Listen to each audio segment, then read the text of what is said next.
இல்லாத பொல்லாத செய்திகளை எடுத்துவிட்டால் நாட்டு மக்கள் நம்புவார்கள் என்று எண்ணிக்கொண்டு சிலர் இன்றைக்கு பேச துணிந்திருக்கிறார்கள். அவர்களுக்கெல்லாம் அன்போடு சொல்வேன், இன்றைக்கு தமிழ்நாடு முதலமைச்சர் தளபதி அவர்கள் தலைமையில்தான் பெண்கள் ஓரணியில் திரண்டிருக்கின்றார்கள்.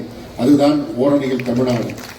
நாம் எல்லாம் ஓரணியில் தமிழ்நாடு என்று பாஜகவை வீழ்த்துவதற்கு, தமிழ்நாட்டு மானத்தை காப்பதற்கு, தமிழ் மொழியை காப்பதற்கு, தமிழ் இனத்தின் மானத்தை காப்பதற்கு திரண்டிருக்கின்றோம்.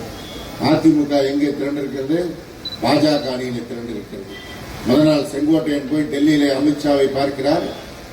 அதற்கு வாய்சவடால் அடிக்கிறார் எடப்பாடி பழனிசாமி. 2 நாள் கழித்து அவரும் டெல்லி போகிறார். அமித்ஷாவை பார்த்து விழுந்து கும்பிடுகிறார். வெளியே வரும்போது முகத்தை யாரும் பார்த்துருவாங்கன்னு முகத்தில் முகமுடி போட்டுக் கொண்டு வருகிறார்.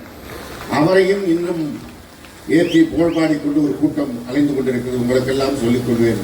இங்கே பேசிய அதிமுகவிலிருந்து விலகிய 2 நாட்களுக்கு முன்பாக கழகத்தில் தன்னை இணைத்துக் கொண்ட ஜெயங்கொண்டத்தில் சேர்ந்த தலைமை கழக சொற்பொழிவாளர் தீப்பொறி ராமலிங்கம் மிக தெளிவாக சொன்னார், அதிமுகவையும் கழக தலைவர் தளபதி தான் காப்பாற்ற வேண்டும் என்று சொன்னார். எனவே எடப்பாடி பழனிசாமி அவர்களே, முதல்ல நீங்க எதிர்கட்சியா வருவதற்கு, உங்கள் கட்சியை காப்பாற்றுவதற்கு நீங்கள் முயற்சி எடுங்கள்.